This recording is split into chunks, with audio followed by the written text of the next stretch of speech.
Later this month, Encanto, the 60th Disney animation film, hits theaters. So let's talk about it.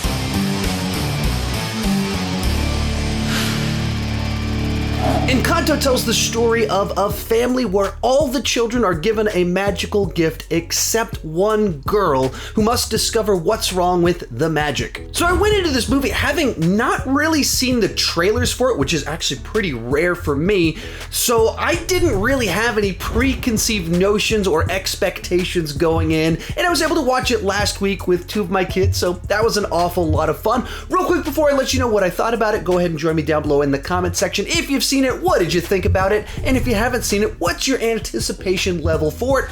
And let's get started with the good. And easily the best thing about this film is that the Madrigal family are just charming. All of them have a personality that pops, and then it's just fun to see the way the different characters interact with one another. And while there's so much about their family that is obviously magical and fantastical, there's also so much about the interpersonal dynamics that are relatable to everyone out there. The other thing about the movie is that the house itself is essentially a character in the film, and it has a lively personality, and it's so much more so than just a house that gives them power. It is this place to have many adventures. And I don't know if anyone else will pick up on this while watching it, but like the house itself and the journey that the lead girl is on, to me was very reminiscent of the first two Harry Potter stories, with these kind of children exploring Hogwarts and going on these many adventures and discovering mysteries. That's what this movie felt like to me, with this girl discovering all these things about the home that she lives in that's this magical place filled with mysteries. Also, as this is a Disney animation film, it's just a top-notch production. Their story group and animators and songwriters are all at the top of their field, and so it's just a very well-oiled machine. The animation is absolutely gorgeous. There's no shortage of little jokes all throughout the entire film, and all of it is just kind of put together in a nice little package. And to that point, it's a movie that seamlessly integrates its character arcs, plot, and themes all together nicely. They just fit together organically and make sense because the Disney Story Group knows what they're doing, and they know how to produce family entertainment that has a clear focus and lots of entertainment value. This is a movie where the central conflict is also a metaphor for the central themes. I mean, it all just goes together. It's a well-made animated film that I think its target audience are absolutely going to eat up.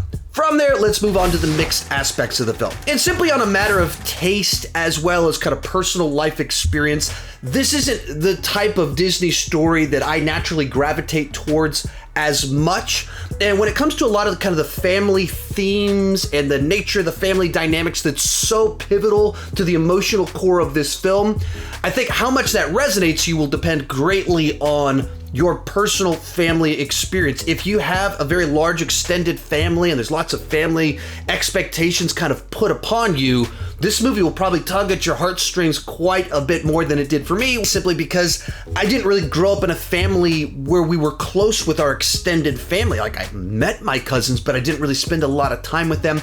And there weren't a lot of kind of family expectations put on me or my sister, in which case these sorts of stories, like I can follow them, I can understand the plot, but they don't personally resonate with me, which obviously isn't a knock on the film in any sort of objective sense, but in regards to my subjective experience, it didn't really touch on themes and family dynamics that tugged at my heartstrings the way that it might tug at your heartstrings.